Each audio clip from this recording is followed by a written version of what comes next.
우리가 지나다니는 길에서 같이 걸어다닐 수 있는 거잖아요. 그런 것에 대한 좀 끔찍함도 있거든요.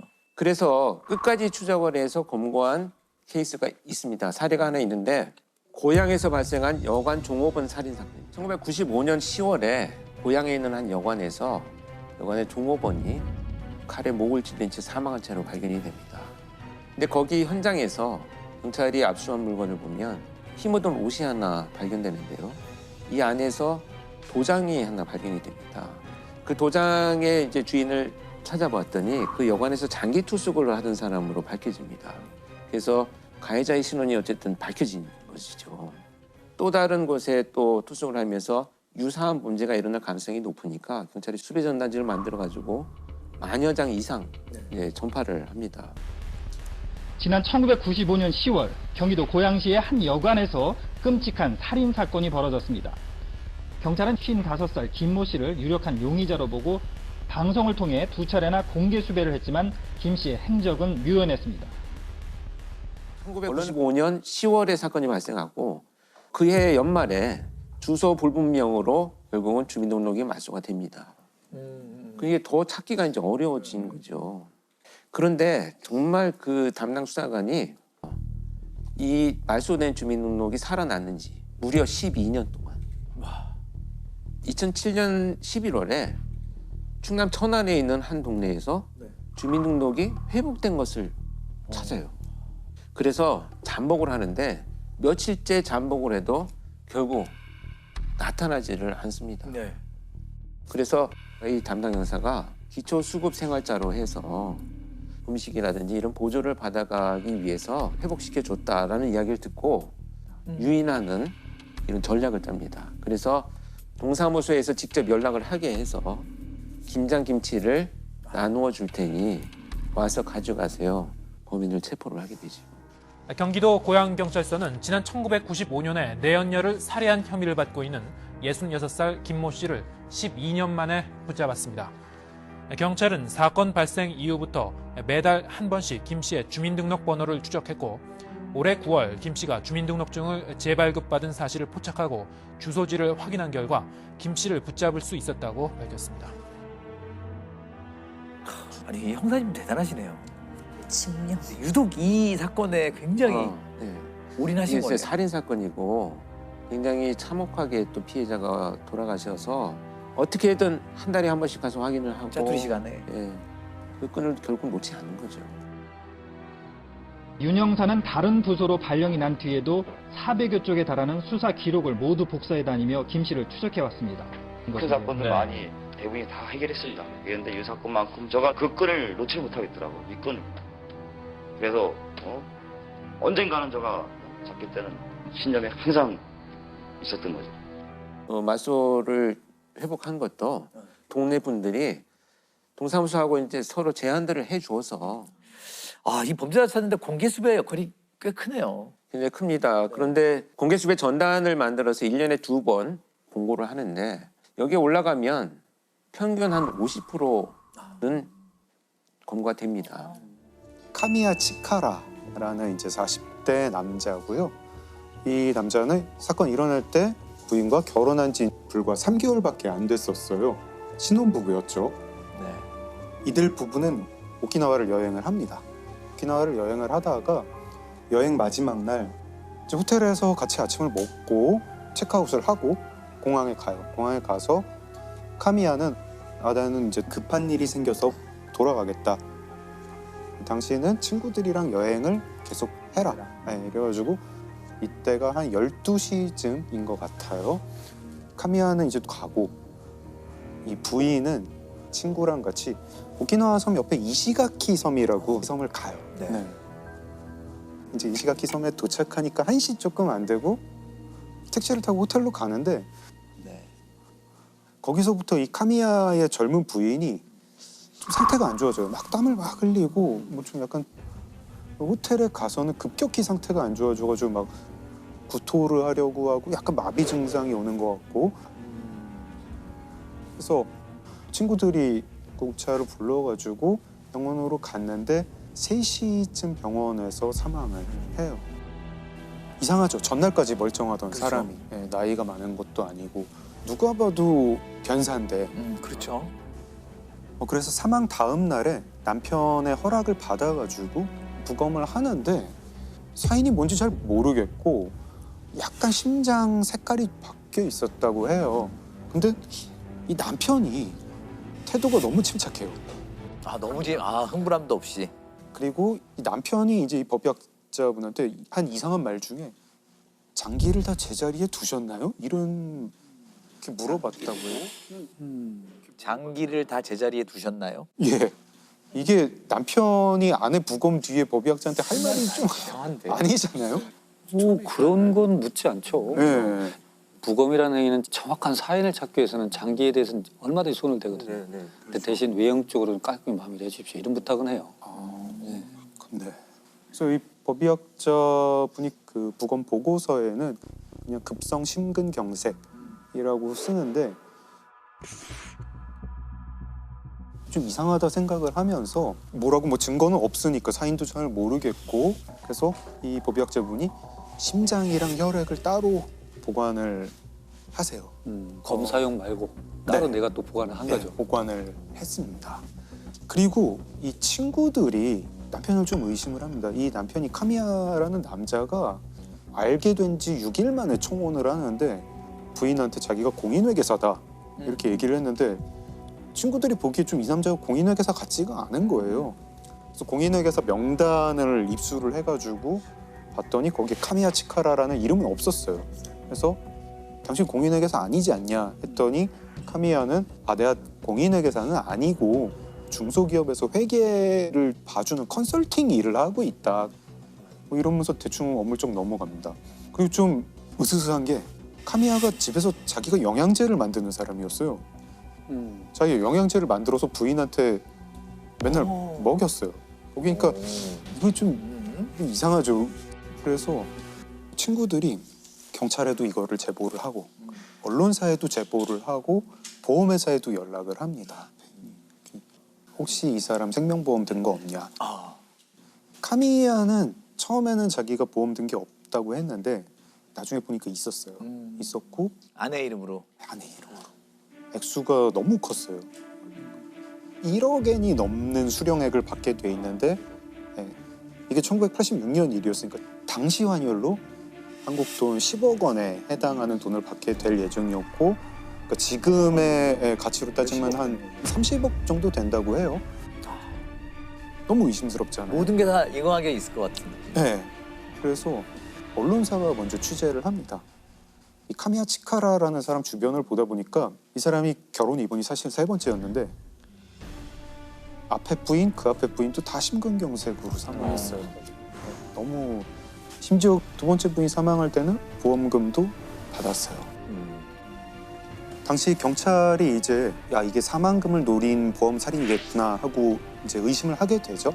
그래서 그 부검이한테 다시 연락을 합니다. 사법 부검을 해달라 이렇게 의뢰를 해요. 그래서 법의학자분이 카미야의 부인이 사망했던 증상이랑 비슷한 어떤 독성 물질을 계속 찾습니다. 찾다가 딱 맞아 떨어지는 거를 하나를 발견을 하는데 투구꽃이라는 그 식물에 독에 중독이 되면 이렇게 사망한다. 투구꽃은 뿌리에 독이 많고 그 독은 이제 우리 이제 현대 용어로는 아코니틴이라고 하는 독입니다. 1g만 복용을 해도 사람이 사망을 하는 맹독입니다. 증상은 일단 먹으면 입에서 침을 많이 흘리게 되고 전신마비도 되고 구토도 오고 부정맥이 오는 그런 신경독이에요. 그렇죠. 근데 당시 1986년에는 사람 피에서 아코니틴을 추출할 수 있는 방법이 없었어요. 기술도 없었고 그래서 이 법의학자 교수님이 어떻게 하셨냐면 당시에 다른 대학에 이 미세 검출기가 있는 대학이 있었는데 그 대학에 아코니틴을 추출할 수 있는 방법을 개발해 주세요. 부탁을 합니다. 그래서 개발을 하세요. 피를 그리로 보내요. 보냈더니 거기서 아코니틴이 나왔어요. 나왔고 근데 남편 너무 당당해요. 그죠? 왜 당당하냐? 아코니틴은 섭취한 지 30분 만에 사람이 사망해요. 아 이미 떠났으니까. 네. 남편은 12시에 아내랑 헤어졌고 아내는 그 다음부터 뭘 먹은 게 없는데 그래요? 어떻게 3시에 사망할 수 있느냐. 심지어 남편이 이거를 자기가 그래서 억울하다 이러면서 나중에 방송에 나와서도 막 아 난 당당하다 이런 얘기를 합니다. はっきり申し上げておきますけども、私は全く何もやっておりません。やってないのにやったように報道されて大変迷惑を被ってますから。 경찰이 보기에 이 카미야 아무리 봐도 범인인데 어떻게 해야 될지 모르겠어가지고 일단 카미야를 조사를 했더니 이 사람이 투구꽃을 화분을 69개를 구입했다 어느 차원에서 있겠죠. 이런 걸 알게 됩니다. 그리고 이 남편이 아파트 월세방을 하나 따로 두고 있었어요. 그 월세방에서 바닥에서 아코니틴 성분이 나옵니다. 그리고 이 남편이 무슨 약국에서 캡슐을 산 것도 알게 돼요. 그 영양제라고 만들었던 그 캡슐이겠죠. 그래서 여기서 투구꽃에서 아코니틴을 뽑아가지고 이 독 캡슐을 만들었겠구나. 여기까지는 되는데 도대체 근데 먹었는데 이렇게 한참 있다가 진행되는 그런 캡슐은 어떻게 만들까? 근데 제보가 와요. 어느 어민이 제보가 오는데 아 내가 그 카미야라는 그 남자한테 보거를 엄청 팔았어요. 보고도 맹독이 그렇죠. 있는 동물이잖아요. 신경독이죠. 네, 신경독. 그래서 법의학자분이 계속 연구를 하시는데 굉장히 희한한 사실을 알게 됩니다. 보고독이랑 아코니틴이 몸에 들어오면 둘이 서로 방해를 해요. 기량작용. 네, 기량작용을 합니다.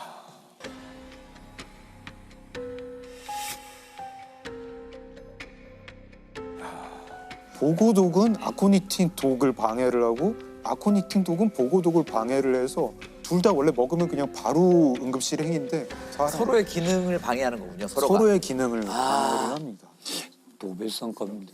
아니 그거를 세상에. 연구할 정도면 그냥 그 연구를 하지. 정도는 연구비로 받을 수 있을 텐데. 범인 카미야 치카라. 아이고. 이 사람은 그러니까 아파트를 빌려가지고 자기 사설 독극물 연구소를 차린 거잖아요. 그런 거네요. 나중에 보니까 생쥐도 여러 마리 구입을 했더라고요. 그 아파트에서 어떻게 하면 보험금 잘 탈 수 있을까? 어떻게 하면 사람 잘 죽일 수 있을까? 이거를 가지고 치밀하네요. 치밀하죠. 세상에. 이거는 연쇄살인의 계획이네요. 그러니까 첫 그, 번째, 두 그 번째 사건만 마찬가지고. 가지고 네. 이렇게 연구할 리는 그랬어요. 없어요. 네. 근데 사실 전 부인 같은 경우에는 뭐 지금 입증할 수는 없어서 기소는 못 합니다. 그래서 세 번째 부인만 가지고 기소를 해서 무기징역을 받았고요. 감옥에서 암에 걸려가지고 2012년에 사망을 했습니다. 이 사건을 해결하는 게 결국 이 법의학자 분이 혈액을 보관해서 해결하게 된 거죠. 아마 그 부검의사는 심장이 문제거든 심근경색은 주로 동맥경화가 있어야 되거든. 어떤 형태는 혈류의 공급이 안 돼야 돼요. 근데 젊은 여성들은 에스트로겐이나 호르몬이 있기 때문에 심근경색이 올 일이 없어요. 동맥경화가 막아져요. 그러다 사건이 풀리게 돼요. 그러니까 젊은 여성의 심근경색이 이해가 안 되니까 네, 보관을 다 해놓은 거예요. 이거 관상도면도 이상하다. 깨끗하고. 심근경색이 초래된 이유는 모르겠고, 그러니까 뭔가에 우리가 증명하지 못한 요인이 있을 걸로 보이니까 심근하고 혈액을 보관했을 거예요. 그러다 사건이 풀리게 되죠. 진정한 법의학자의 정말 그 열정이네요. 그렇죠. 그러니까 항상 의심하는 자세. 네. 텀블러가 범죄에 활용된 사건이 있어요. 그래서 텀블러가 예, 범죄. 아, 네네네. 공무원 남성이 동료 공무원 여성의 텀블러에다가 자신의 정액을 몰래 넣어두는 그런 엽기적인 이제 범행을 저지르는 사건이 발생을 했어요. 그래서 이걸 흔히 좀 정액 테러다 이렇게 명명을 하는데 그러니까 이유가 동기가 뭐죠? 동기가 보통 그런 거에 동기는 뭘 것 같으세요? 너무 그냥 뭐 이상성욕? 그렇죠. 아, 대부분 그렇죠. 네, 자신의 어떤 성적 만족이라든지 뭔가 쾌감을 위해서 오늘 성적 테러죠. 성적 네. 폭력이에요. 테러고, 성폭력, 네. 전형성 폭력인데 예전에 그 칼을 갖고 다니면서 작은 칼을 짧은 반바지나 치마를 입고 다니는 여성들 버스 정류장에 서 있으면 이렇게 상처를 내고 네. 도망가는 사건이 있었거든요.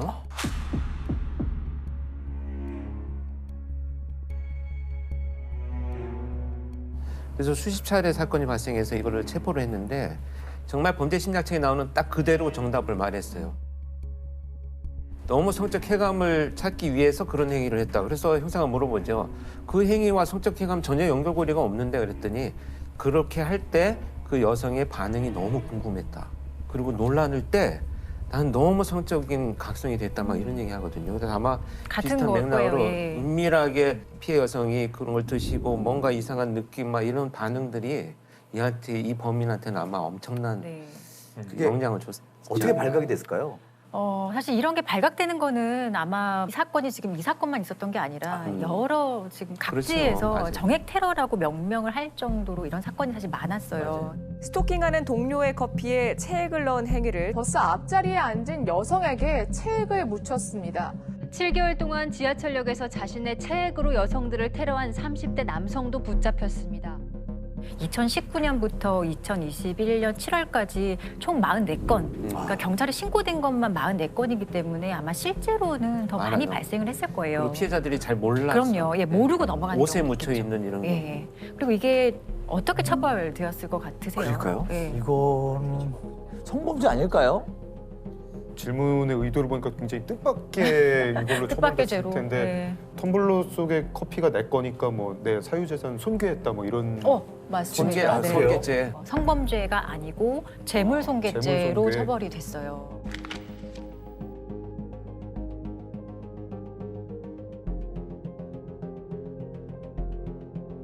그래서 이게 왜 재물손괴죄로 처벌이 됐냐 보면 형법의 재물손괴죄를 이렇게 이럴 때 처벌한다 이런 걸 보면 타인 소유의 재물, 뭐 문서, 뭐 특수매체 기록장치 이런 것들을 손괴, 그러니까 부셔버렸거나 아예 못 쓰게 했거나 은닉했거나 그리고 또 마지막에 효용을 해했을 때 처벌하는 거예요.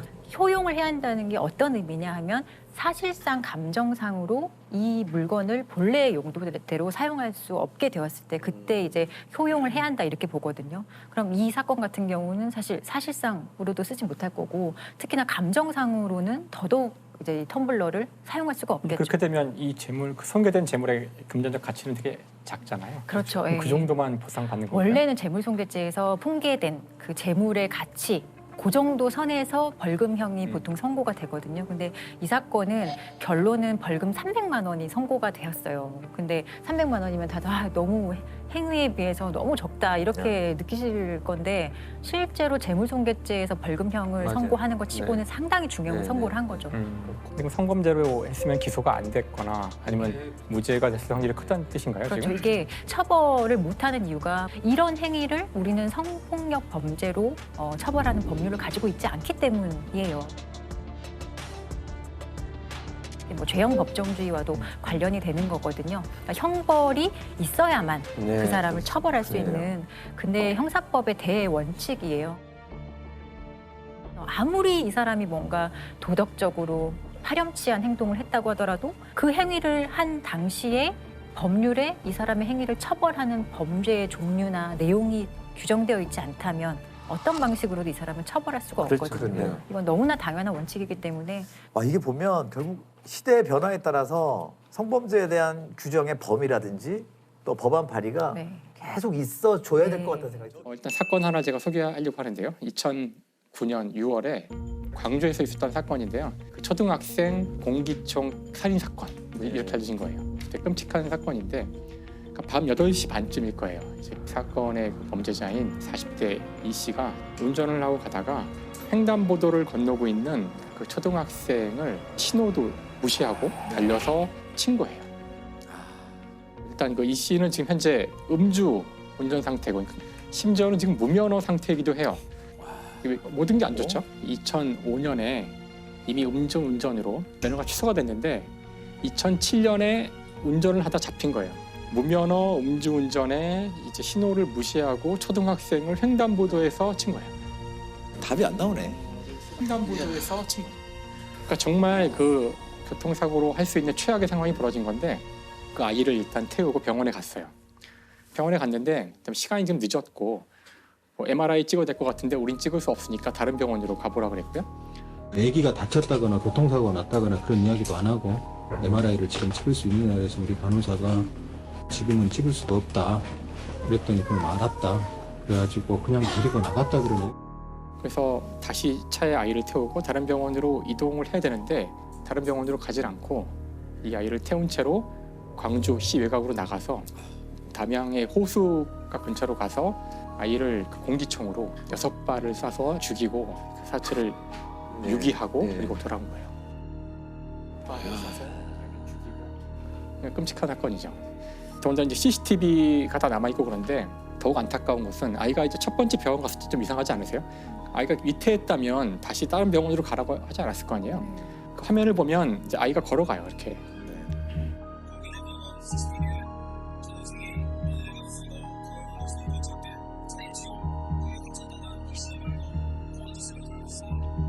그러니까 아이는 크게 다치지 않은 상태였다는 거예요. 그러니까 다 거짓말한 거죠. 그래서 아마도 지금 자기의 상황이 3개월만 더 있으면 이제 응시를 하고 면허가 생길 수 있을 텐데 이런 사고가 터지니까 이 사건을 은폐하려고 아이를 이제 죽인 거예요.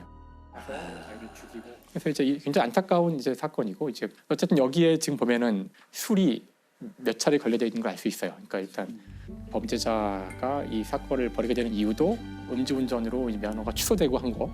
이 사건 자체도 이제 음주 중에 벌어지는 이제 사건이고. 그렇죠.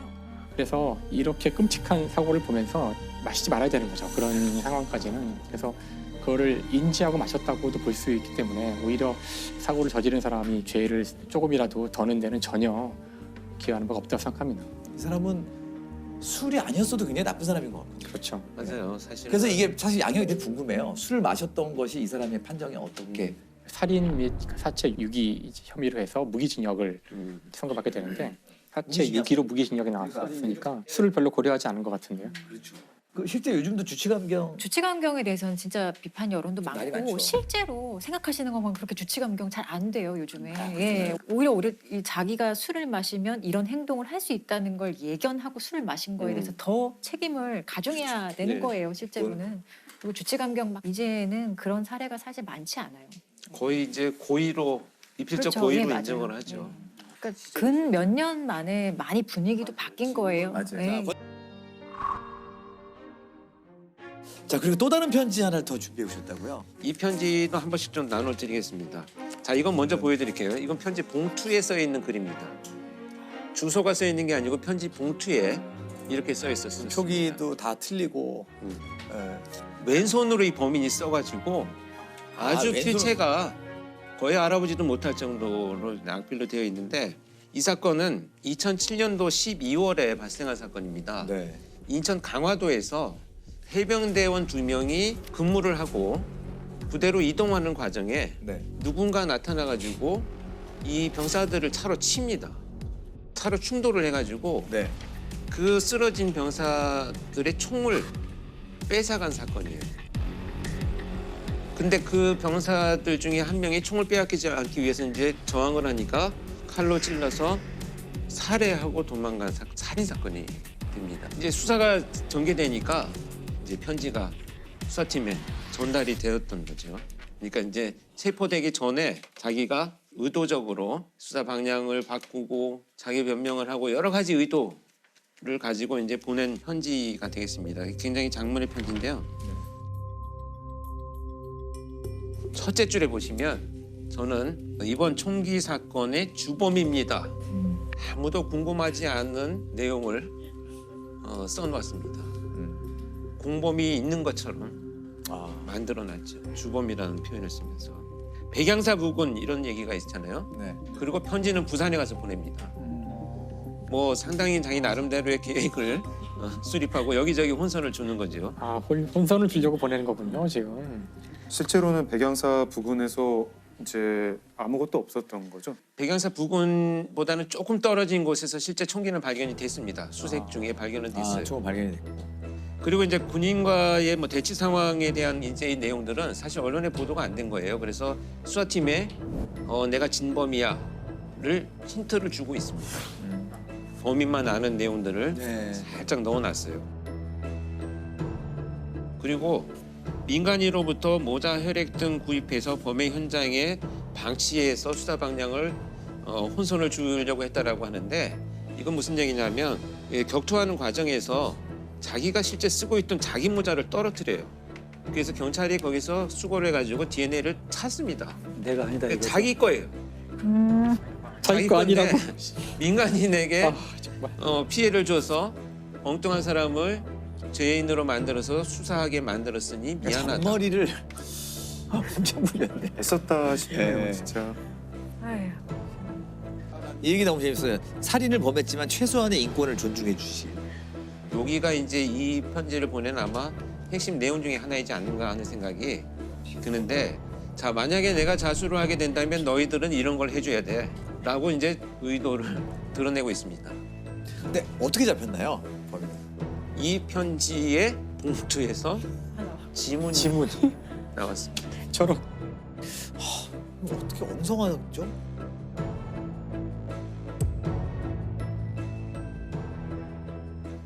다양한 사건 부검하셨죠? 네.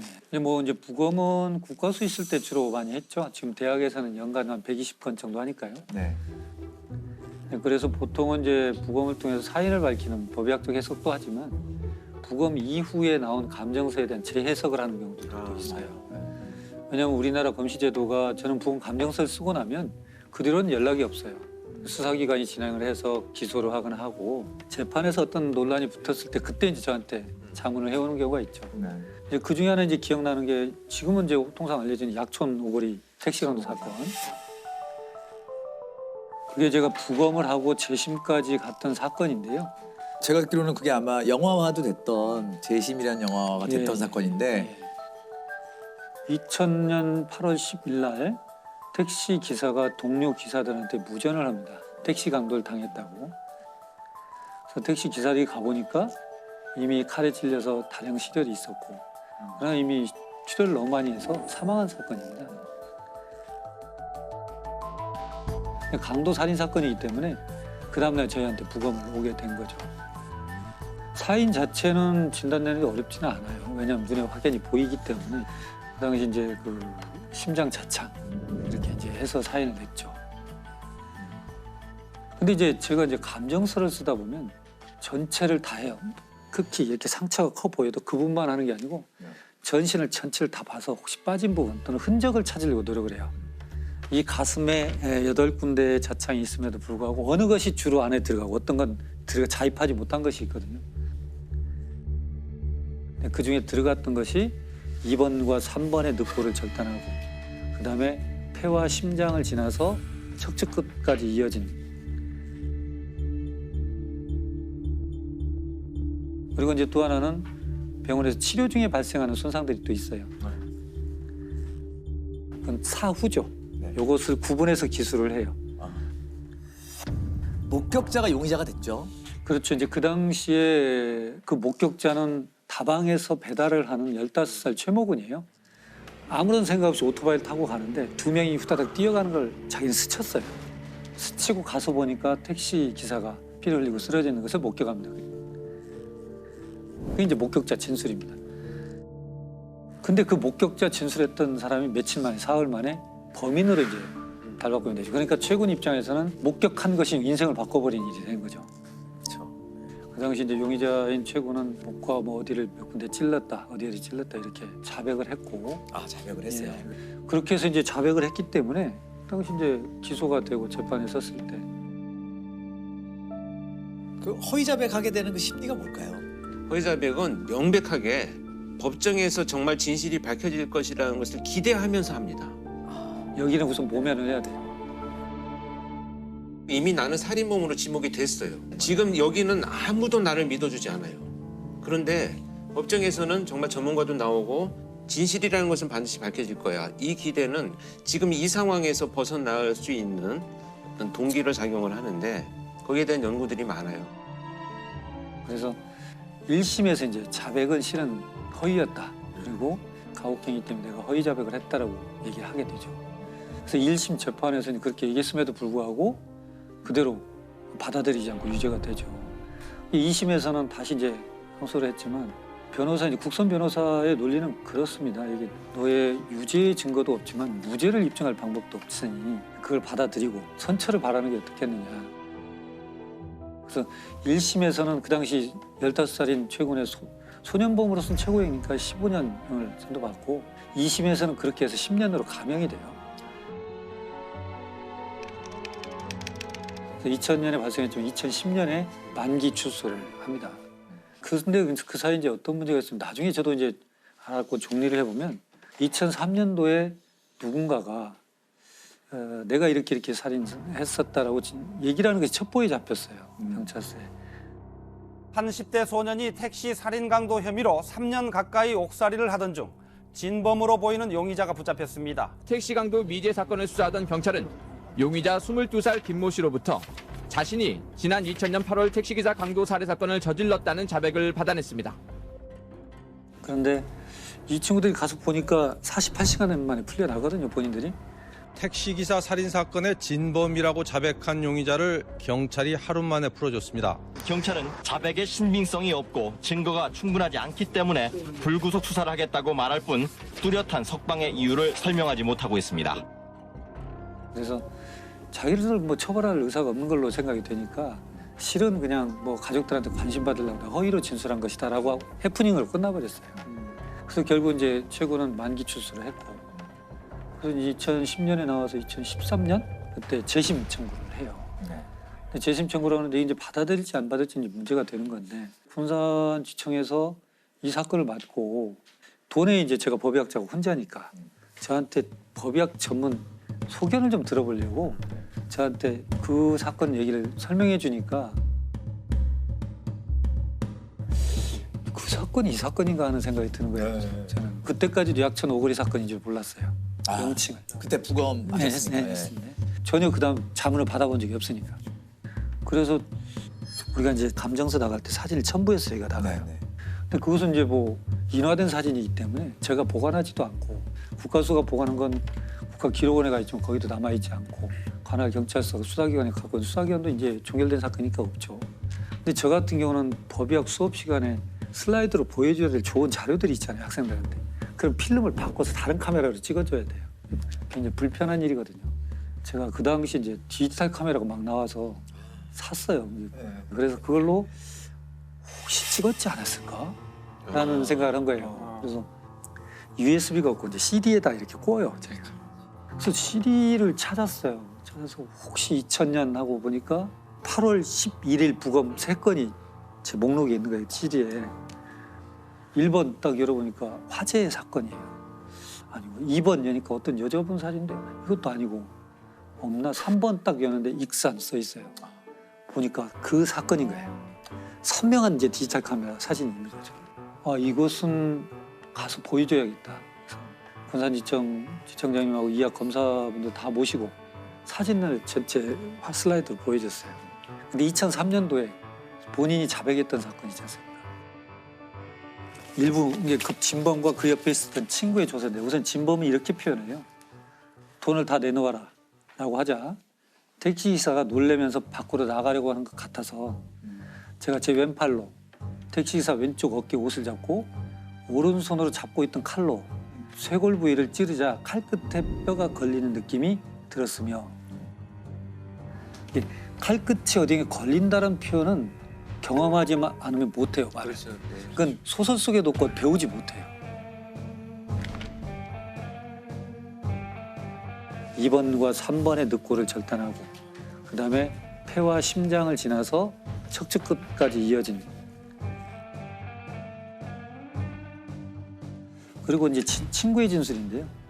그 칼은 가정집에서 쓰는 식칼이었는데 칼끝이 휘어 있었습니다라고 표현해요.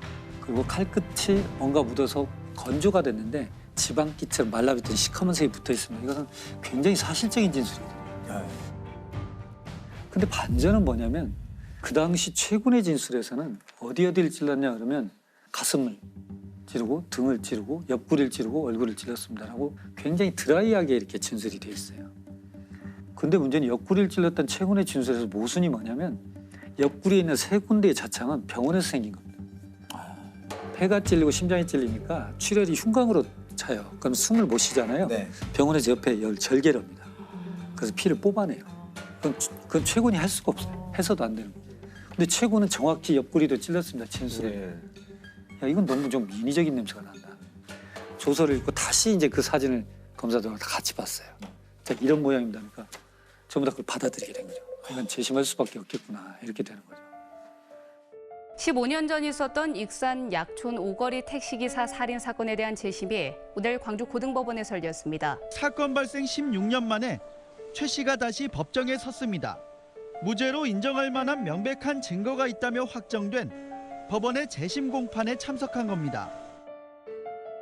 그래서 재심은 이제 받아들였고 공산주의에서 대법원까지 가가지고 무죄로 됐죠. 그리고 이제 바로 진범으로 진술했던 그 사람이 바로 긴급 체포가 돼서 형을 살고 있죠 지금. 이 교수님의 그 사진이 결정적인 그러네요. 역할을 한 거네요. 최종 이제 무죄 판결 듣고 어떠셨어요? 이제 뭐 사필 규정이죠. 실은 법을 다루는 사람들이 신은 아니니까요. 근데 그런 생각을 저도 역시 합니다. 반문하는데 이런 사건이 발생해서 피의자 신문조서 범인으로 된 분의 조사나 현장 검증이 있을 때는 법의학 전문가가 같이 임장을 했으면 좋겠다는 생각을 해요. 과거 거 보면 현장 검증이 아니고 현장 강요지. 네, 맞아요. 그래서 이미 자기들이 갖고 있는 상황에서 진술을 받아내요. 그 현장에 보면은 검시관님들은 이제 법의학자분들이랑 다른 거죠. 그렇죠. 지금 이제 우리는 법의관이라고 하고 검시관들은 요 근래 이제 우리 과학수사에서 각 경찰청마다 의료기술직 출신들의 검시 조사관을 두고 있어요. 지금은 그럼 현장은 이제 검시관은 출동을 해가지고 그렇죠. 이제 자기 의견을 쓰고 하지만 이제 정확한 거는 부검을 이제 또 해야 되죠. 그리고 이제 중요한 건 이번 건도 내부 장기의 치명적 손상으로 사망했다는 건 이미 알죠. 현장에서 형 보면. 그러나 어떤 경로로 갔는가에 대한 정확한 기술을 우리 이제 해놔야 돼요. 그래야만 나중에 그 지금처럼 이렇게 했다는 진술을 누가 부합된다는 걸 얘기할 수가 있어요. 죽음을 검증하는 것이 너무 중요하다. 죽음은 상당히 어두운 분위기를 주죠. 그러나 죽음을 어둠으로 보지 말고 죽음은 살아있는 사람들한테 교훈을 던지는 살아있는 학문으로 좀 봐주셨으면 좋겠어요. 제가 가끔은 그런 얘기를 합니다. 어떤 사망 사건이 발생하고 누가 사고가 발생하면 불상사가 발생했다 이런 표현을 해요. 근데 불상사는 죽은 사람한테 발생한 게 아닙니다. 죽은 사람은 이미 죽었어요. 불상사는 그와 같이 미래를 꿈꿨던 사람들한테 불상사가 발생한 거예요. 즉, 산 사람한테 불상사가 발생한 겁니다. 그래서 우리는 죽음을 검증해야 돼요. 그래서 검증해야 돼요. 경북 상주 농약 사이다 사건입니다. 경북 상주의 한 마을 회관에서 음료수를 마신 할머니들이 의식을 잃고 쓰러져 중태에 빠졌습니다. 국과수 감정 결과 음료수에는 살충제 성분의 농약이 들었던 것으로 확인됐습니다. 무색 무취의 농약이라서 할머니들이 농약이 섞여 있다는 것을 모른 채 음료수를 마셨던 것으로 보입니다. 때는 이제 2015년 7월 14일이고요. 마을 회관에 할머니 7분이 모입니다. 7월이니까 덥잖아요. 그렇죠. 아우 더우니까 목마르다. 뭐 먹을 거 없나? 마실 거 없나? 하고 냉장고 문을 열어요. 사이다가 페트병으로 있었는데 뚜껑이 사이다 뚜껑이 아니라 자양강장제 뚜껑으로 닫혀 있었어요. 할머니 한 분이 그걸 꺼내 와가지고 밥그릇에 돌려가지고 나눠 드십니다. 나눠 드시는데 한 분은 내가 집에서 마가루를 이제 물에 타가지고 마시고 와가지고 난 안 먹겠다 이러면서 한 분은 안 드세요. 드시고 나서 조금 있다가 한 분, 두 분 쓰러지세요. 한 분, 두 분 쓰러지고 할머니들이 이제 쓰러진 채로 구토를 해가지고 토사물이 얼굴에 뒤덮이고 하도 한 분은 이제 그 구토를 격렬하게 하셔가지고 틀니가 빠질 지경이 돼요. 제일 젊었던 할머니가 비틀거리면서 나가요. 마을회관 옆집에 살던 할머니가 마당을 기어다니던 할머니를 보고 형님 왜 그래요? 이러면서 119에 신고를 합니다. 그 마을회관 안에는 할머니 5분이 계속 발작을 하고 계신 거예요. 근데 그 안에 할머니 5분이 있다는 걸 구급차가 몰라요. 아이고 이런.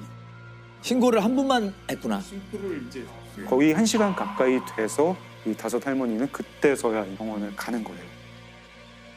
그 할머니 6분이 이제 다 중태에 빠지시고 결국 2분은 돌아가세요. 경찰이 당연히 오죠. 마을회관에 있던 모든 액체를 다 수거를 하고 금방 밝혀내요. 뭐 들어있다. 네. 사이다와 특정 성분의 살충제가 섞여 있었다. 이거는 그러면은 계획적인 범죄고 살인 범죄다. 수사를 하죠. 마을 입구에 CCTV가 있어요. 외부인 온 사람들을 다 수색을 해요. 근데 외부인 중에는 없는 것 같아요. 외부인 중에는 없는 것 같고 그럼 내부인인가? 이 마을 너무 작아가지고 마을 사람들 다 서로 알고 다 형님 동생하고 누가 원한 가진 사람도 없는데 이게 어떻게 이럴 수가 있지? 자연스럽게 의심의 방향은 왜 할머니가 7분이 모였는데 한 분만 사이다를 안 드셨나? 안 드신 분. 네. 그 안 드신 분한테 이제 수사 초점이 모아가게 되죠.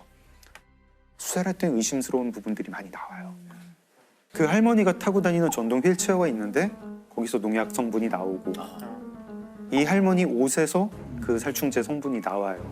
제일 또 의심스러운 거 하나가 그 할머니 집에 그 마당 뒷뜰에 뚜껑 없는 자연강장제가 나오고 그 자연강장제 안에 살충제가 성분이 나와요.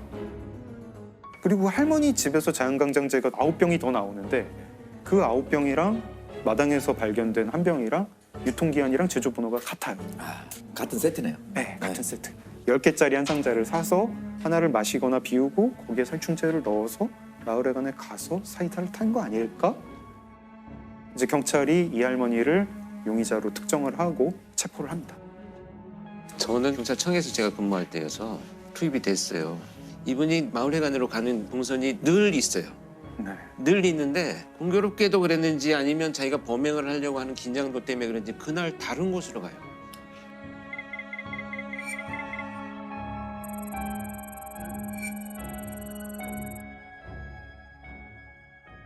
이제 그 다음부터가 문제인데 정황 증거는 있죠. 정황 증거는 있는데 물증이 없어요. 그 자연강장제에서 할머니 지문이나 DNA가 나오지도 않고 사이다병에서 나오지도 않아요. 그리고 할머니가 그 살충제를 사이다에 섞는 게 CCTV에 찍힌 것도 아니고 그걸 본 사람도 없어요. 할머니도 자백하지 않아요. 안 그랬다고 그러시고. 할머니는 끝까지 나는 절대 그러지 않는다. 강력범죄의 어떤 성향이 있는 분들도 아니고 하니 계기만 만들어주면 잘 자기가 이 범죄가 왜 저질러졌는지에 대한 동기를 스스로 밝히고 자백을 할 줄 알았는데 끝까지 완강하게 결국은 마지막까지 이렇게 자백하지 않고 갔는데 그렇게 해서 국민참여재판에 신청을 하게 돼요. 여태까지 이제 국민참여재판으로 한 사건 중에 제일 긴 사건이에요. 굉장히 치열한 공방을 거쳐가지고 국민참여재판이 5일 동안 결국에는 이제 배심원들이 전원 유죄로 판결을 내립니다. 그리고 대법원도 결국 무기징역입니다. 정황 증거 쪽으로 간 거네요. 네, 정황 증거가 너무 유력한 게 많다 보니까 이 정도면 유죄로 봐야 된다. 이런 사건인데 안타깝기도 하고. 그러면은 살해 동기도 모르는 거네요. 검찰 측이 평소에 그 마을에 가면서 다른 할머니들이랑 화투를 많이 쳤는데 화투를 치다가 사이가 좀 안 좋아졌다. 왜 속임수를 쓰느냐 이러면서 서로 싸우는 일이 많았다. 이게 범행 동기다. 듣고 보면은 그 화투가 이제 점당 10원짜리 할머니들 다 소비였다고 드시죠? 하는데 그것 때문에 6사람을 독살을 한다? 살해 동기도 지금 그 검찰 측에서 주장하는 그걸로만 화투 지금 때문에 싸움이다. 동기가 사실 끝까지 우리 마음을 좀 불편하게 하고 그러니까 너무 사소하거나 이해할 수 없는 이유라 이거죠. 근데 농업 전문지에 농민분들이 이제 칼럼 쓰는 거를 보면은요 이런 게 되게 되풀이해서 나와요. 이렇게 답답한 줄 몰랐다. 스트레스는 참을 만한데 어디 갈 데가 없다. 사람 눈을 피해서 어디 갈 곳이 없다. 특히 이제 여성 농민 같은 경우에 거기 지역 전체가 이제 가부장적인 분위기고 남편이 또 이제 굉장히 가부장적인 사람인 경우에 자기 이 쌓인 한을 어디다 풀 데가 없는 거예요. 네. 실제로 이 상주 농약 사이다 사건 판결문에 이렇게 적혀 있습니다. 피고인은 1950년경 남편과 결혼 후 극심한 가정폭력에 시달려 순탄치 않은 40년의 결혼 생활을 해왔다. 피고인은 오랜 기간 누적되어 온 강압적 환경에 대한 스트레스 및 폭력에 의한 억압, 자존감 저하로 인하여 급기야 사소한 감정 문제에도 심한 분노를 느끼는 지경에 이르렀다. 제가 종합보고서에 썼던 내용이거든요. 학대받는 여성 증후군의 증상들을 조금 나타내셨어요, 이분이. 실제로. 그 문제로 인해서 이분이 자기가 뭔가 침해받는 것에 대해서 너무 예민한 반응을 해오셨어요. 그러니까 분노나 이런 건 조절이 잘 안 돼 있고 내 텃밭에 누군가 옆집에서 팔을 한 2단만 여기 심어놓게요 해도 뽑아서 막 던져버릴 정도로 이제 감정이 극단적으로 왔다 갔다 하는 약간 문제가 있어서 이게 누적되어 와서 나를 무시하고 속여 나를 계속 뭐 이런 것이 이제 촉발되었다고 보는 거죠. 씁쓸하게 또 저희 마음을 좀 무겁게 만드는 사건이었어요. 굉장히 디지털 범죄에 따라서 굉장히 범죄 유형이 달라지고 있다면서요? 저희가 이 프로를 진행하면서 강력 범죄, 특히 뭐 연쇄살인 사건이라든가 이런 것들은 이제 많이 줄어간다는 이야기를 많이 저희가 했잖아요. 하지만 이제 최근에 늘어나고 있는 범죄가 사실은 바로 이 사이버 범죄예요. 2017년 대비 2020년이 무려 2배로 증가, 뭐 13만에서 뭐 한 27만 이런 식으로 이 분야는 정말 지금 폭발적으로 범죄량이 늘어나고 있다고 하더라고요. 그래서 오늘 제가 이야기할 것은 특히 여기 그 불법 콘텐츠 범죄 가운데 최근에 있었던 가장 큰 사건이죠.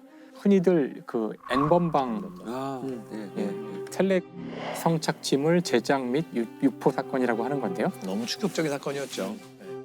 여성들을 협박해 촬영한 성착취물을 텔레포한 이른바 N번방 사건과 관련해 경찰이 124명을 검거했습니다. 1번부터 8번까지 대화방마다 고유한 번호가 붙어 N번방이라 불렸는데 이 방들에선 주로 여성을 협박해 얻은 성착취물이 오갔습니다.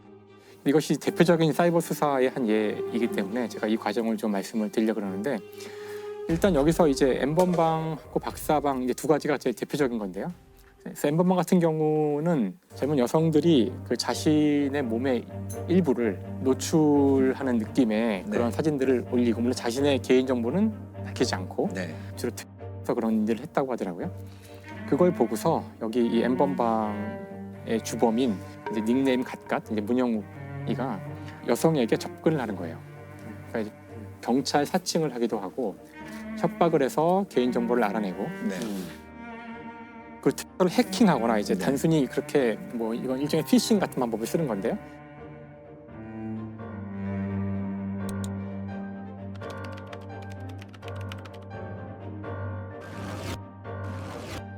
개인정보를 일단 알아내게 되면은 그 다음부터는 이제 이거를 뭐 너희 부모한테 얘기하겠다 아니면 주위에 알리겠다고 해서 사진을 또 요구하는 거예요. 근데 사진이 이제 점점 수위가 높아지는데. 처음에는 이제 못 모르고 이제 이걸 그냥 사진을 주고 그랬다가 나중에는 돌이킬 수 없는 지경으로 가는 거죠. 피해자의 숫자를 정확히 알기도 어려운데 대략 1000여 명이 넘는 그런 피해자가 있었다 그러고 그 중에 거의 60%가 넘게가 10대 어린 여성들을 대상으로 한 아주 잔혹한 범죄였죠.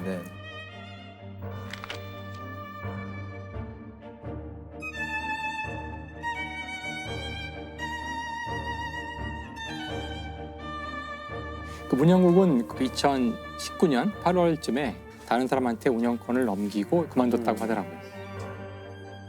N번방이 2019년 9월에 이제 폐쇄가 되자 조주빈이라는 이제 새로운 사람이 나타나는데 그 이제 이 친구는 이거 가지고 돈을 벌 수 있겠다. 그래서 이거 가지고 이제 돈을 버는 본격적인 장사를 시작해요. 거의 비슷한 수법을 쓰는데 뭐 조금 약간 다르다면은 방을 여러 개 만들어가면서 돈을 받고 그 돈을 받은 거에 따라서 등급을 매기고 그 등급에 따라서 사진을 보내주는 콘텐츠를 제공한다. 그런 식으로 해서 돈을 버는 일을 했던 거예요.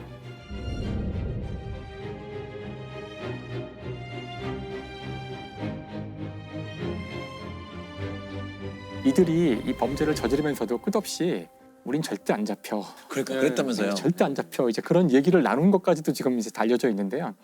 일단 왜 그랬냐면은 범죄가 이루어진 공간이 텔레그램이라는 곳이에요.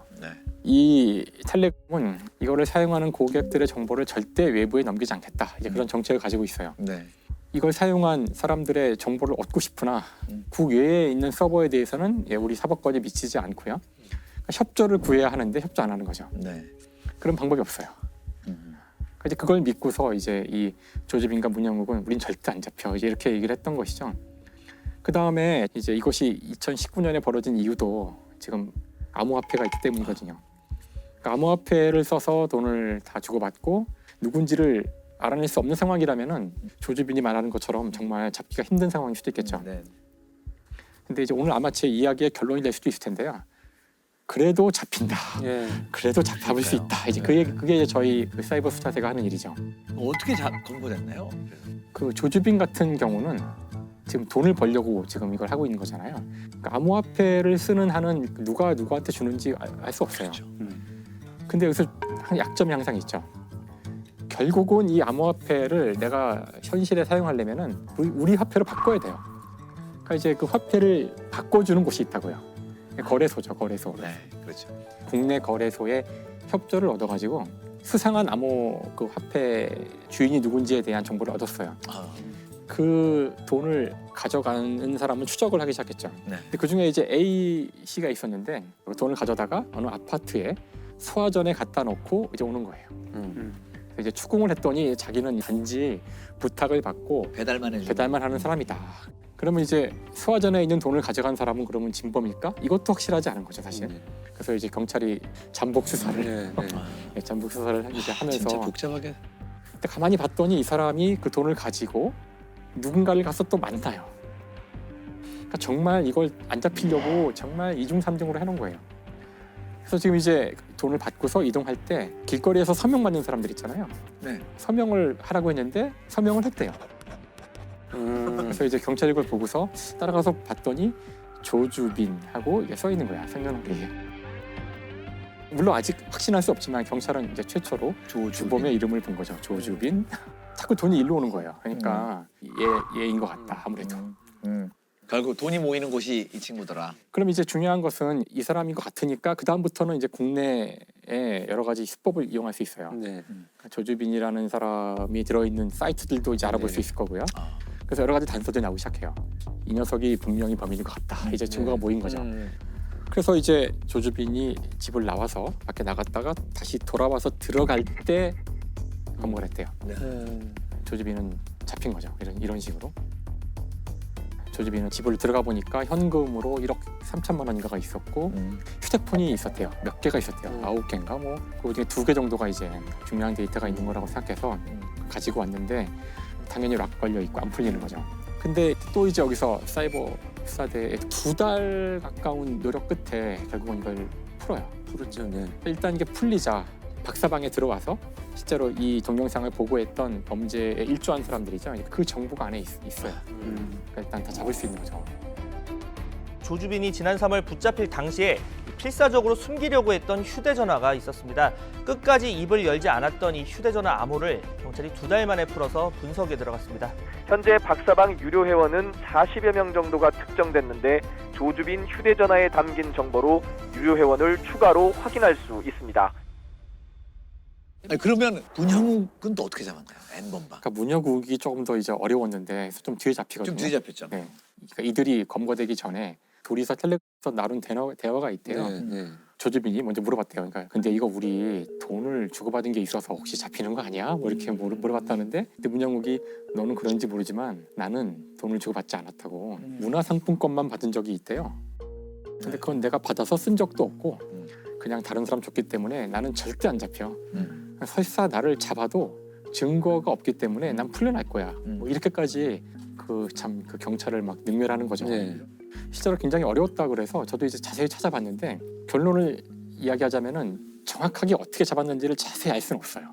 잡는 방법이 또 유출되면 안 되니까. 그렇죠. 그래서 그렇네요. 몇 가지 내용만 조금 이제 언론에 나온 내용들이 몇 가지가 좀 있어요. 예를 들어 이런 건데요. 그러니까 이제 문형욱이 자기가 어떻게 피해자들을 해킹했나 이런 거 막 자랑하고 막 그랬던 모양이에요. 그러면서 자기 폰으로 어떻게 해킹하는지를 이렇게 보여줬대요. 해킹하는 장면을. 근데 그때 살짝 자신의 핸드폰의 바탕화면이 보인 거예요. 살짝. 거기에는 내가 사용하는 앱들이 있잖아요.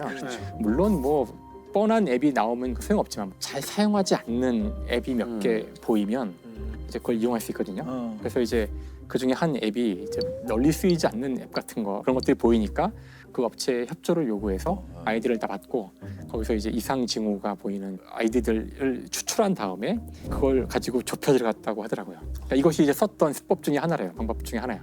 2017년 사용한 휴대전화를 비롯해 디지털 증거를 들이밀자 이렇게 많은 자료가 쌓여 있고 증거가 있어 버틸 자신이 없다며 자신이 가까시 맞다고 인정한 것으로 전해졌습니다. 이제 이 범죄를 저지른 주범들도 중요한데 사실은 이용자들에 대한 추적도 굉장히 중요할 것 같거든요. 그렇죠. 그래서 이 사건 같은 경우도 그 이용자들을 처벌해야 된다는 전 국민적인 그때 그 정도 있었고요. 일단 그 유료 회원 같은 경우, 박사방의 유료 회원 같은 경우는 많이 다 검거가 됐고요. 무료 회원들은 이제 정보가 없기 때문에 안전할 거라고 생각할지 모르지만 여기도 역시 그 사람들이 동조할 때 사용했던 자기 계정이 국내 뭐 네이버 포털 사이트의 계정이면은 다 수사 협조할 수 있거든요. 이제 그런 식으로 다 찾아갈 수 있어요.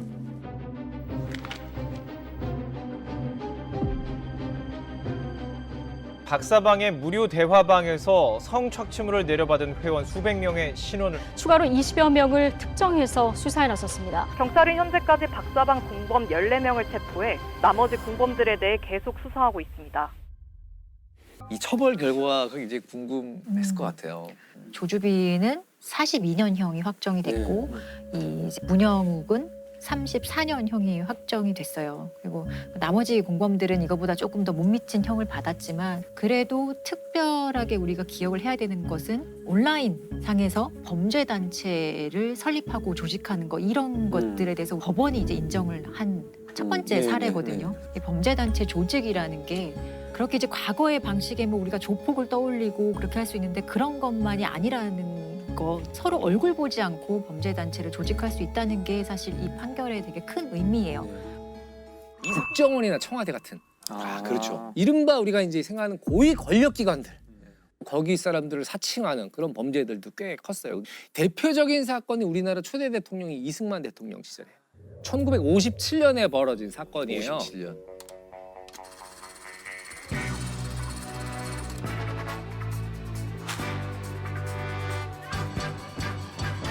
이승만 대통령이 자녀가 없었어요. 그러다 보니까 그 핏줄, 내 자식이 있었으면 좋겠다 이런 생각들이 있었는지 당시에 비서였기도 했고 당시 국회의원이었고 나중에 이제 부통령이 되는 이기붕 일가 이기붕 씨의 아들 이강석, 이강석을 양자로 드리게 됩니다.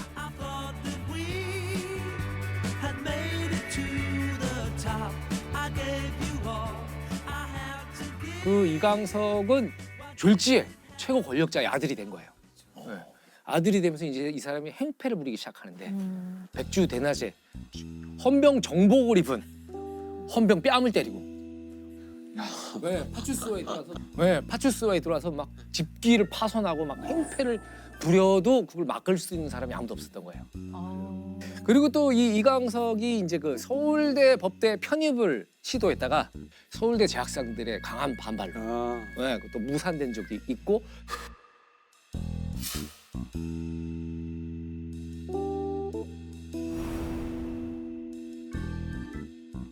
결국에는 육사에 들어가게 됐었다 그래요.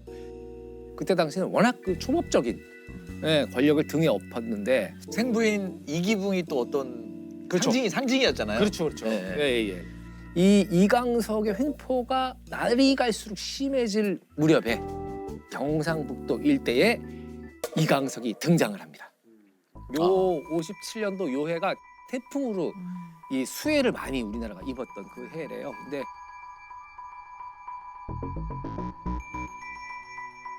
영남 지방 일대를 휩쓸었던 대폭우로 말미암아 수많은 건물과 인명 피해를 보았습니다.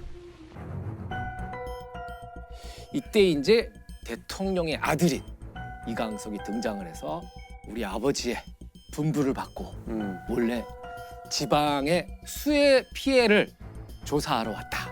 뭐 이렇게 해서 이제 나타나게 되는데 이 이강석이 경북 일대를 돌아다니면서 지역에 있는 경찰서장들을 만나고 지역 유지들을 이제 만나게 되는데 이 사람들로부터 뜯어낸 금액이 50만 환. 50만 환인데 어느 정도냐? 당시 1만 원이면은 쌀 한 가마니를 살 수 있었대요. 그러니까 지금 한 가마니가 한 25만 원 정도 한다 그러니까 1250만 원? 근데 그때는 쌀 한 가마니의 가치가 쌀 한 가마니는 엄청 힘든 거였죠. 한 달 월급이었을 구하기가. 거냐? 맞아, 한 달 맞아. 월급에 쌀 한 가마니. 이 이강석이 그 경북 일대를 이렇게 해집고 돌아다녔는데 사실 이 이강석은 가짜 이강석이었던 거죠. 가짜 이강석. 사칭한 거네요. 그렇죠. 이 사람 누구냐? 당시 22세였던 강성병.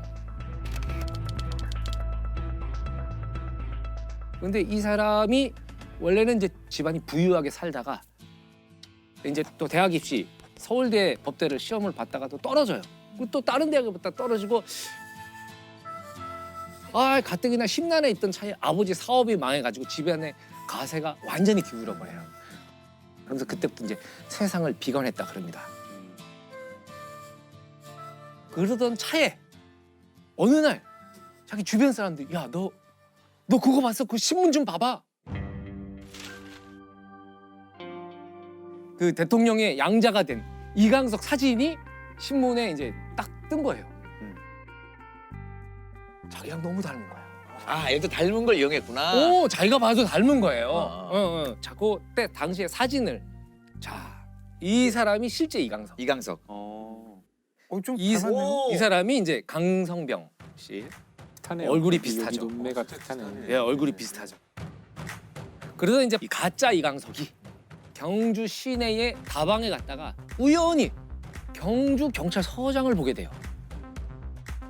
그때 결심을 했다 그래요. 내가 한번 이강석으로 사칭해 볼까? 그리고 서장님이시죠. 그런데요. 저 대통령 양자인 이강석입니다. 난리 나지. 난리 나지. 이 가짜 이강석이 내가 아버지의 특별 분부를 받고 지역 시찰을 하고 있는 중이다. 이러니까 이 경주 서장이 아이고 어떻게 이렇게 귀하신 몸이 여기까지 막 난리가 난 거야. 그래서 이제 이 경주 서장님이 경주 최고급 호텔에 모시고 관용차를 운전기사까지 딸려가지고 서장님이 직접 다니면서 불국사 관광을 시켜드립니다. 요것이 다우탑, 요것이 석가탑, 요것이 천마총. 예, 막 보여드리고 거기 있는 각종 기념품들 다 선물을 하고 심지어 불국사 앞에서 서장하고 기념 촬영까지.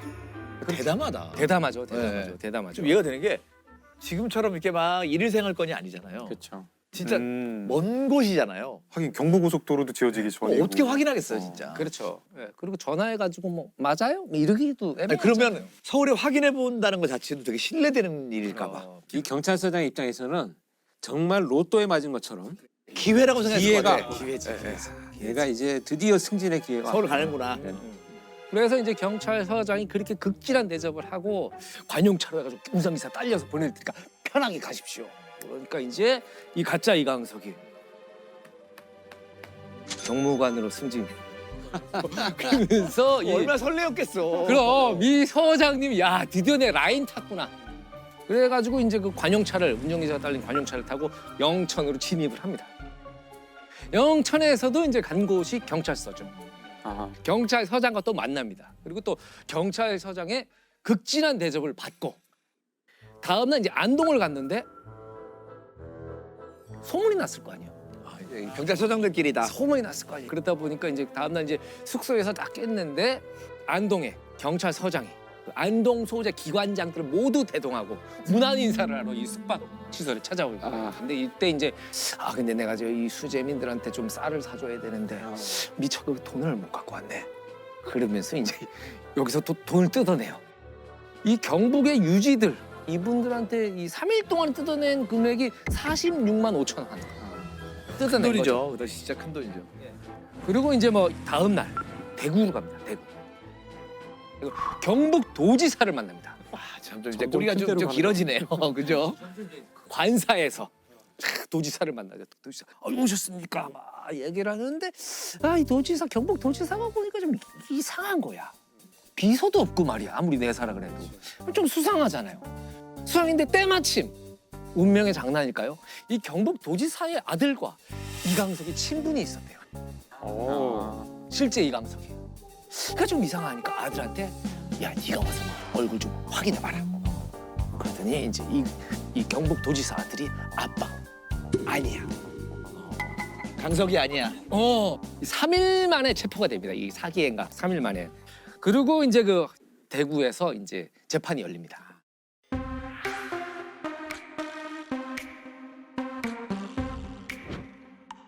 당시에 그 1,000명이 넘는 방청객이 몰려 들어가지고 이 판사가 사람들한테 낑겨갖고 법복이 찢어지고 화재의 사건이네. 대구 법원에 있던 재판정에 있었던 의자 반이 파손이 됐대요. 사람들을 치워가지고 그 정도로 아무튼 떠들썩한 사건이었는데 재판에서 이제 범죄 동기에 대해서 물어봤을 거 아니에요. 그랬더니 이제 이 가짜 이강석이 뭐라고 얘기했냐면 신문을 통해서 이강석이 헌병 뺨을 때리고 집기를 파손하고 이래도 아무 일이 없다는 걸 보고서 무슨 일이든 내가 해도 되겠다 이렇게 생각을 했다 그래요. 그리고 대한민국 관리들의 부패함을 테스트할 수 있었다. 헐리우드 같았으면 60만 달러의 배우 연기료를 받을 수 있었던 연기였다. 뭐 이런 얘기까지 했다 그래요. 아니 가짜 이강석은 사람들이 재밌어했을 것 같아요. 진짜 이강석에 대해서도 못마땅한 마음이 있고 네. 뭐 그 서장이나 뭐 도지사에 대해서도 못마땅한 마음이 있었을 텐데 이때 당시에 이제 이 경주 서장이 얘기했던 귀하신 몸이 여기까지 나중에 관용어구처럼 된 거죠. 귀하신 몸이라는.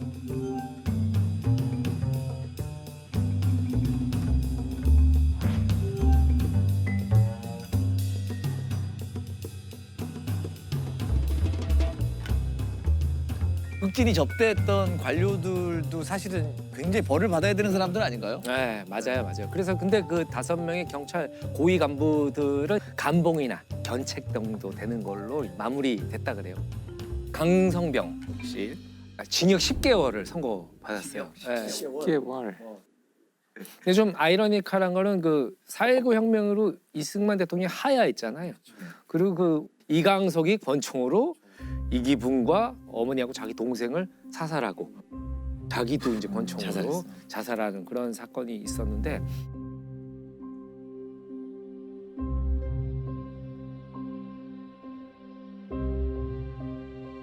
그로부터 얼마 후에 이 가짜 이강석도 극약을 마시고 세상을 그래요. 네.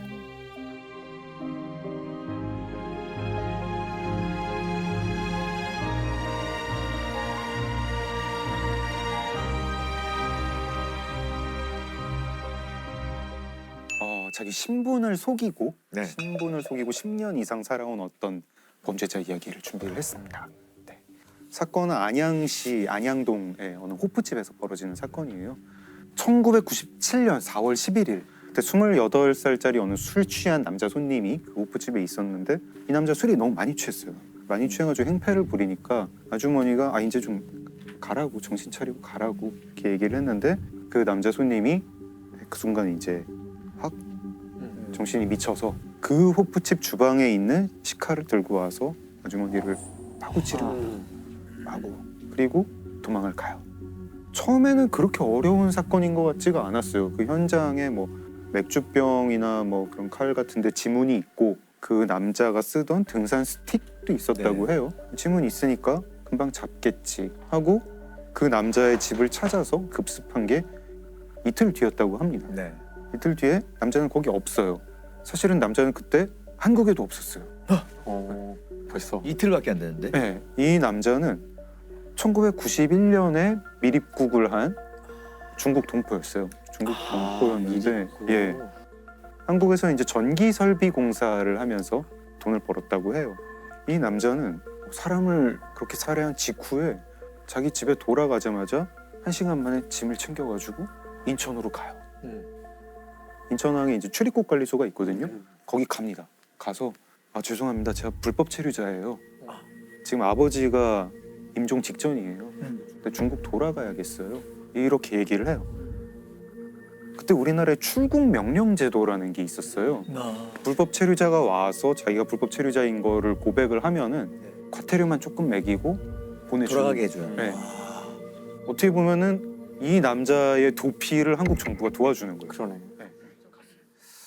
야, 근데 허망하게 빠져나갔네요. 허망하게 빠져나갔죠. 중국에서 뭐 이것저것 또 뭐 사업을 하면서 있었다는데 잘 안 됐나 봐요. 네네. 그래서 다시 미립국을 합니다. 또 미립국. 또 미립국을 해요. 원래 이 사람이 강모 씨인데 이모 씨라는 신분으로 미립국을 해요. 그리고 계속 자기 기술을 가지고 사업도 하고 직원도 10명 가까이 두고 잘 됐다고 해요. 잘 됐다고. 잘 됐는데 2011년에 한국 법무부가 잠깐 동안 어떤 제도를 시행을 해요. 재외동포 고충 해결. 불법 체류자가 자진 신고를 하면 외국인 등록을 해준다. 그래서 이 사람은 외국인 등록을 해서 이제 불법 체류가 아닌 그냥 한국 거주 중국 동포. 신분 세탁을 한 거네요. 신분 세탁을 한 거죠. 야. 그리고 결혼도 하고. 진짜 허술했네요, 우리나라가 진짜. 허술했죠. 허술했고 이게 사실은 어떤 그 제도의 미비점이 몇 가지가 이제 이 사람이 악용을 한 건데 이게 이 사람이 이제 너무 안심을 했나 봐요. 어느 날 지인과 술을 마시다가 자랑을 한 거예요. 내가 옛날에 한국 사람을 죽인 적이 있다. 꼭 이런 일이 생기더라고요. 야, 내가 옛날에 사람 죽였다? 뭔 소리야. 허풍을 치고 있네. 그 순간에는 별 생각이 없었대요. 그런가 보다 했는데 이게 TV 프로그램에 나온 거예요. 1997년 안양 호프집 여주인 살해 사건. 이제 범죄를 다루는 TV 프로그램에 나온 거예요. 그래서 그 지인이 그걸 보다가 이게 그 사람이 해준 얘기랑 너무 비슷해서 경찰에 신고를 해요. 경찰에 신고를 해서 그 사람 중국에 아니고 지금 한국에 있는 것 같다고. 그래서 경찰이 그 신고를 받고 보니까 이게 좀 신빙성이 있는 것 같다 하고 수사에 착수를 합니다. 그 강모 씨라고 하는 사람의 어머니가 한국에 살고 있다는 건 알고 있었고 그 어머니의 전화 통화를 추적을 해보니까 계속 어떤 사람이랑 자주 통화를 해요. 누군데 이 어머니랑 자주 통화를 하지? 지문을 뗐더니 강모 씨가 1997년에 출입국관리소를 나가면서 인천을 나가면서 그때 지장을 찍었어요. 그 지장 지문이랑 같은 거예요. 그래서 체포를 했고 그럼 거의 20년 가까이 지난 거네요? 네, 19년이 지난 거죠. 그 살해 사건으로 97년에 살해를 했고 그 사람이 자랑을 한 게 2016년 5월이에요. 이제 강모 씨라고 해야 될지 이모 씨라고 해야 될지 이 범인은 자기 진짜 생일도 까먹고 그러고 살고 있었대요. 체포가 됐고 처벌 받았겠죠? 처벌 받았죠. 징역 13년형을 받았는데 살인을 저지른 강 씨가 국내에 있다는 제보를 받은 경찰은 지장을 역추적한 끝에 수원에 살던 강 씨를 건거한 겁니다. 정말 죄송합니다. 죽을 죄를 냈습니다. 글쎄요. 근데 저는 이렇게까지 신분 세탁을 해서 대한민국에서 20년을 가족을 이루고 살았다는 굉장히 충격적이네요. 미국에는 가끔 이런 일들이 있잖아요. 뭐 그렇죠. 주만 벗어나서 네. 완전히 다른 사람으로 사는 경우. 우리 뭐 미국 드라마나 영화에서 흔히 나오는 반전이잖아요. 사실은 뭐 피해자인 줄 알았던 사람이 사실은 범인이었고 뭐 피해자 행세를 한다든가 이게 되게 이제 흔히 나오는 틀인데 한국에서 쓸 수가 없어요. 한국 범죄 소설 작가는 이걸 트릭을 쓸 수가 없는 게 주민등록제도 때문에 그렇습니다. 주민등록. 개인 고유 번호죠. 주민등록번호를 바꾸게 된 것도 되게 최근이에요. 2017년부터 바꿀 수 있게 됐고 그전에는 바꿀 방법도 없었고 지금도 뭐 바꿀 수는 있다고는 하지만 굉장히 어렵습니다.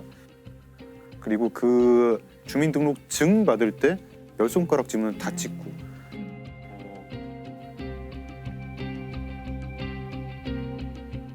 국민의 모든 10손가락 지문을 그냥 갖고 있는 게 아니라 경찰청 지문 자동 검색 시스템에 에이피스라고 하는 그 시스템에 등록을 하고 있는 그런 나라가 없대요. 유명한 그 사건이 하나 있어요. 이른바 방사능 홍차 사건. 들어봤는데 러시아에서 푸틴이 그렇죠.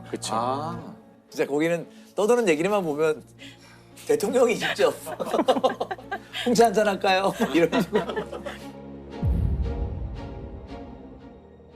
이 이야기는 그 러시아의 비밀 요원이죠. 알렉산드르 리트비넨코라는 사람이 있는데 이 사람이 러시아를 벗어나서 영국에 망명을 하게 돼요. 더군다나 이 사람이 영국에 가서 그냥 가만히 있었던 것도 아니고 막 그 현재 러시아 정부를 막 비판하고 아마 러시아 입장에서는 눈에 가시 같은 존재였을 수 있어요. 근데 이 사람이 어느 날 러시아에 있을 때 동료였던 두 사람을 만나게 되는데 두 사람을 만나고 와서는 갑자기 막 몸에 이상이 생겨서 몸이 막 뒤틀리고 이러다가 곧 죽게 돼요. 머리칼이 다 빠지고 혈색을 잃어버린 남성, 전직 러시아 스파이 리트비넨코의 사망 직전 모습인데요. 자신을 이렇게 만든 건 푸틴이라며 처참하게 죽어가는 모습을 스스로 공개해 전 세계가 충격에 빠졌습니다. 푸틴 정권을 공개적으로 비판해 러시아 정부의 눈에 가시였던 리트비넨코. 지난 2006년 11월 런던의 한 식당에서 전직 동료들을 만나 녹차를 몇 모금 마신 뒤 며칠 지나지 않아 구토와 극심한 복통을 호소했습니다. 그러니까 사람들이 이 사람이 이건 중요한 사람이기 때문에 왜 죽었을까? 그래서 이 사람을 부검하고 조사를 해봤더니 놀랍게도 이제 이 사람의 혈액에서 폴로늄이라는 방사능 물질이 검출돼요. 폴로늄. 아마 들어보시지 못했을 확률이 굉장히 큰 물질인데요.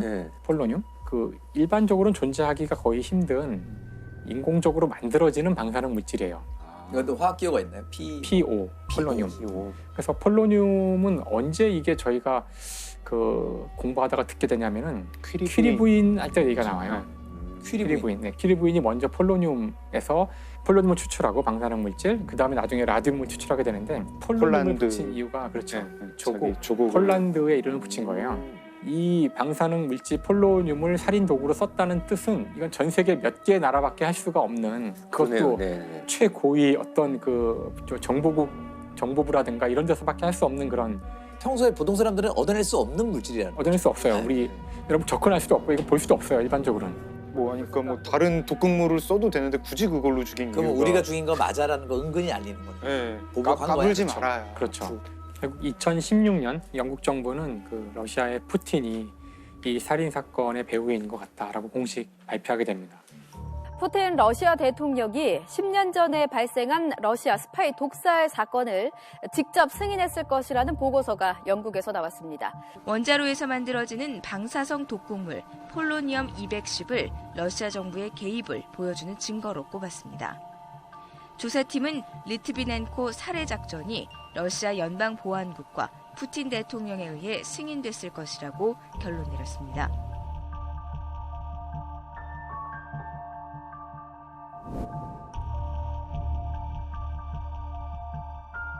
와, 되게 잔인하면서도 되게 선전적이네요. 살인 방법이. 이건 이제 대놓고 그 누가 살인범인지를 사실 알려주는 거나 다름없는 식으로 독살시킨 경우지만, 원래 독살이라는 이 방법은 누가 범인인지를 모르게 하기 위해서 쓰이는 거고요. 역사에서 너무나 많이 나와서 보통 독이라고 하면 또 어떤 게 있을까요? 아마 그 저희가 지난 한 20-30년 스스로 이제 목숨을 끊는 그런 사건들, 거기에 가장 많이 나오는 독은 청산가리? 청산가리죠. 그래서 청산가리. 청산가리. 청산가리. 청산가리는 이게 탄소, 질소, 이게 포타시움, 칼륨이라는 거죠. 칼륨. 그래서 사이아나 칼륨. 굉장히 단순해요. 구조가 단순하고 이거 다 사람 몸에 있는 흔한 원소들로 돼 있죠. 사실 여기서 중요한 거는 요 칼륨은 별로 중요하지 않고요. 요 사이아나, 이 사이안기, 이게 독이에요. 이게 제가 하나의 예를 들면 바로 이게 독이라는 걸 아실 수 있는데요. 여기다가 수소를 붙이면 이게 이제 무시무시한 건데요. 여기 수소를 붙인 거를 이제 치클론 B라 그래요. 치클론 B는 바로 2차 세계대전 때 나치가 아우슈비츠를 비롯한 그 학살에 이용했다. 유태인 수용소에서 학살에 썼던 가스가 바로 이 사이아나 수소예요. 호흡기로 들어가면 그냥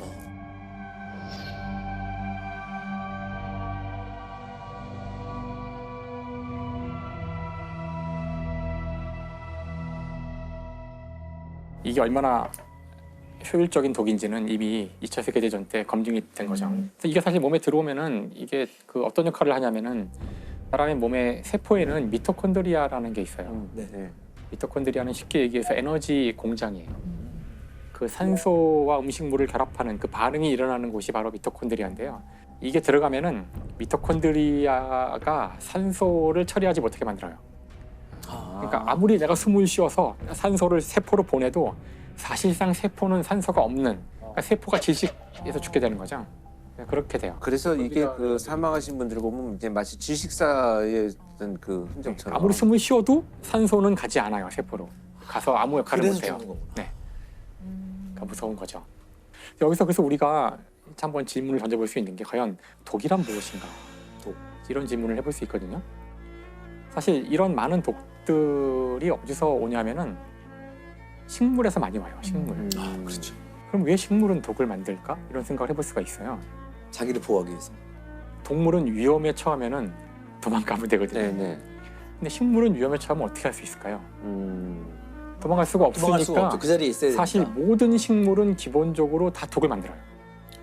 모든 식물은 독초예요.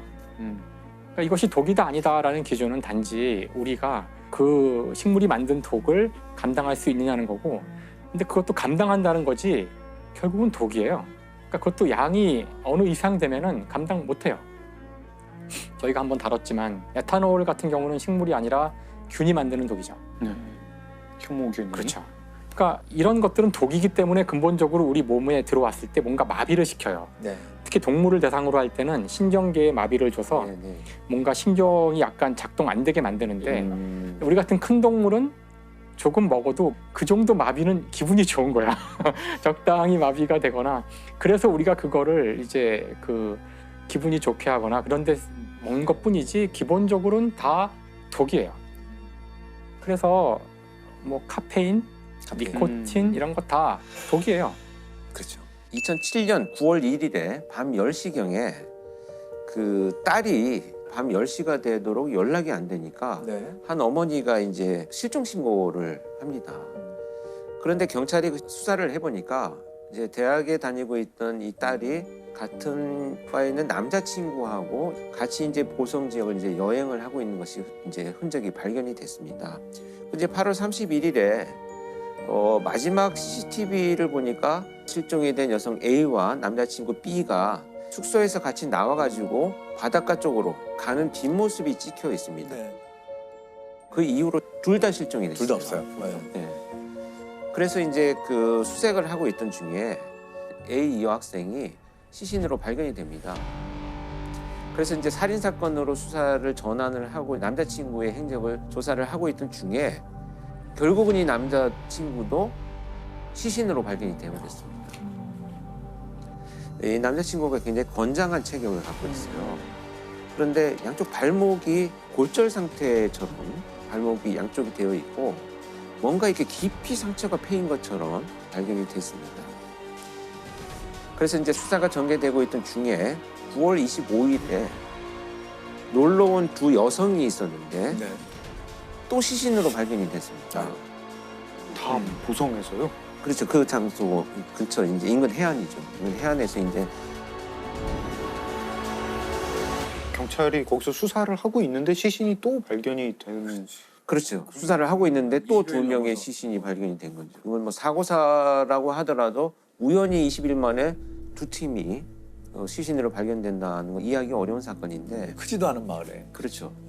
그런데 여기에서 문제가 됐던 것이 뭐냐면 이 두 시신에 남아있는 흔적이 앞에 발견됐던 시신의 흔적처럼 날카로운 것에 배어 있고 또 있어요. 또 골절이 있었던 거예요.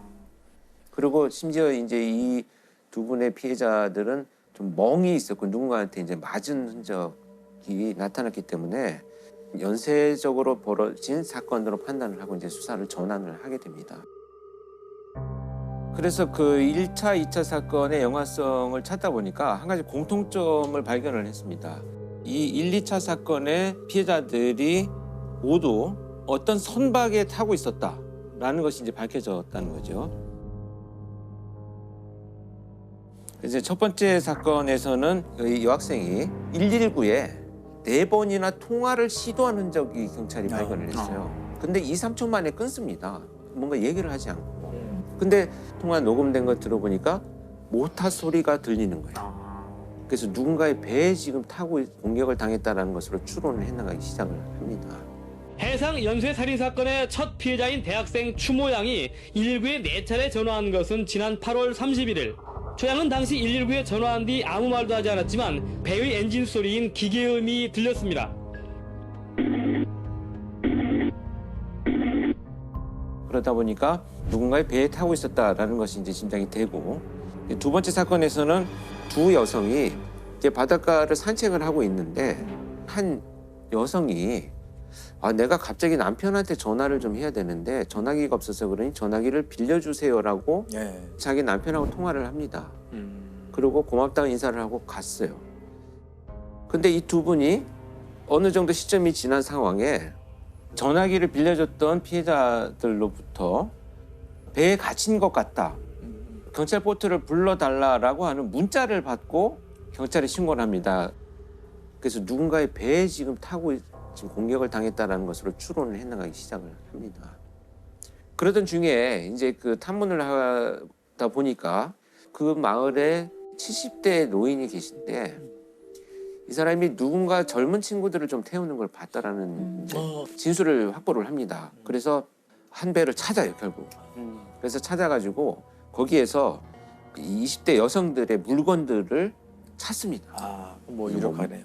골펜, 머리끈, 그다음에 뭐 모발 심지어 이런 이제 결정적인 피해자들이 이 배에 탔다라는 이제 그 배를 이제 확보를 하게 되죠. 그래서 이제 70세의 어부 오모 씨를 체포를 합니다.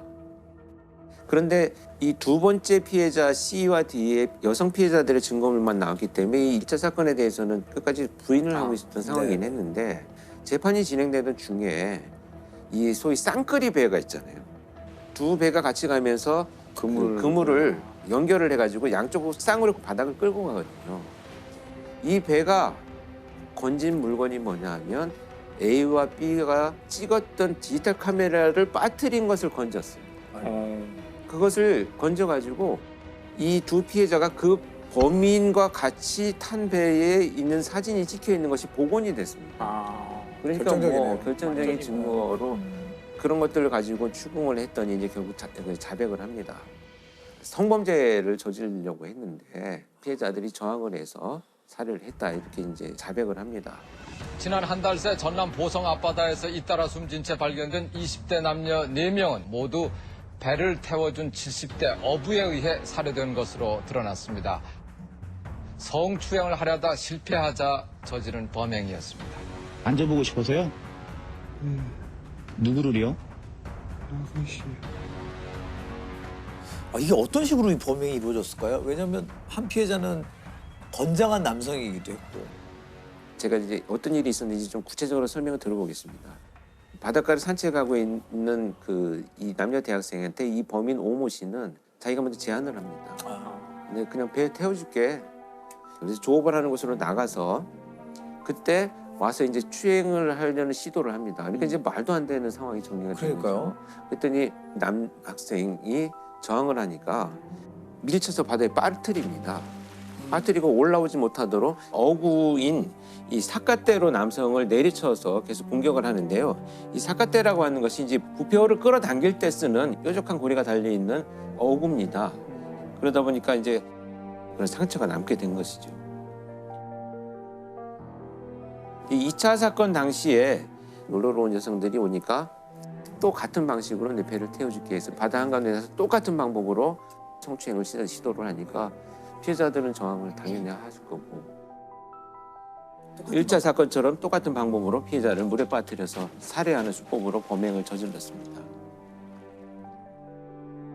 근데 이 범인 오모 씨는 제가 면담을 실제 들어갔을 때도 제가 바깥 조사실 창밖에서 이제 조사받는 장면을 봤을 때는 그 수사관들한테 막 굉장히 막 큰 소리로 막 이렇게 억울하다 나는 그럴 의도가 없었다고 막 주장을 했거든요. 그리고 나서 이제 수사관들이 나오고 그럼 내가 한번 들어가서 이제 성향을 파악을 해보겠다. 들어갔더니 금방 태도가 달라지기 시작을 해서 어디서 오셨냐 그래서 내가 경찰청에서 분석을 하러 왔다라고 제가 이제 신문을 밝혔어요. 그랬더니 정말 곧 쓰러져서 죽을 것 같은 기력이 없는 사람의 연기를 노인인 것 같은.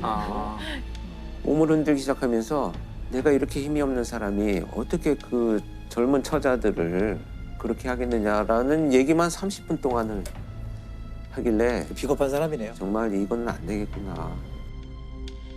당시에 제가 조사된 내용을 보면 나한테 배를 태워달라고 한 것이 잘못이다 애초에.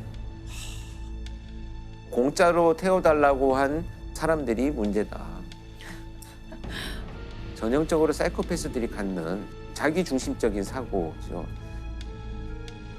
결국 이제 자신 성적 욕구를 채우기 위해서 남녀 4명을 무참히 살해했고 대법원에서 결국 최종 사형을 선고를 하죠. 그래서 현재 지금 최고령의 사형수 현재까지도 복용을 하고 있습니다. 근데 저는 제가 이때 4명의 피해자가 전부 20대 초반인데 자, 이 70대의 범인한테 왜 그냥 피해를 당했을까가 가장 궁금했어요. 그래서 이렇게 바닷가에 제가 서 있는데 그 범행에 쓰인 배를 이제 압수해서 거기다 이제 묶어놓고 있었죠. 그래서 보고 있었더니 마을을 지나가던 분이 어르신께서 저 배를 한번 타봤느냐 경찰관인 내 모습이니까 안 타봤습니다 했더니 저 배는 바다 한가운데 나가 출렁거리기 시작을 하면 당신 같은 장정들도 난간만 붙들고 있어야지 일어나지도 못해. 이렇게 말씀하시는 순간 엄청난 제가 통찰을 느꼈어요. 아, 이런 상황 또 물리적인 신체의 제한은 심리적인 프레임을 같이 만들 수 있겠구나. 그러니까 지금 이 범인 오모 씨는 평생을 거기서 살았기 때문에 잠도 거기서 자는데 웬만하면 집에 가지 않고 그러니까 활동이 굉장히 자유로워요. 움직임이 자유롭고 신속하고 그러다 보니까 피해자들 입장에서는 지금 신고를 해서 여기 바다 한 군데 위치도 모르겠고 구하러 오는 동안에 이미 빠져서 나는 두려움이 얼어붙게 만드는 이런 현상을 일으켰겠구나. 그렇기 때문에 이 권장한 남학생도 일어서지도 못하고 그냥 물에 빠질 수밖에 없는 상황. 그 상황 자체가 엄청난 두려움으로 작용을 했기 때문에 이 범인이 사용한 범행 도구는 삿갓대나 힘이 아니고 상황 자체가 이미 범행의 도구를 쓰였겠다. 심리적으로나 모든 거를 배를 다루는 사람이 장악을 하고 있는 거네요.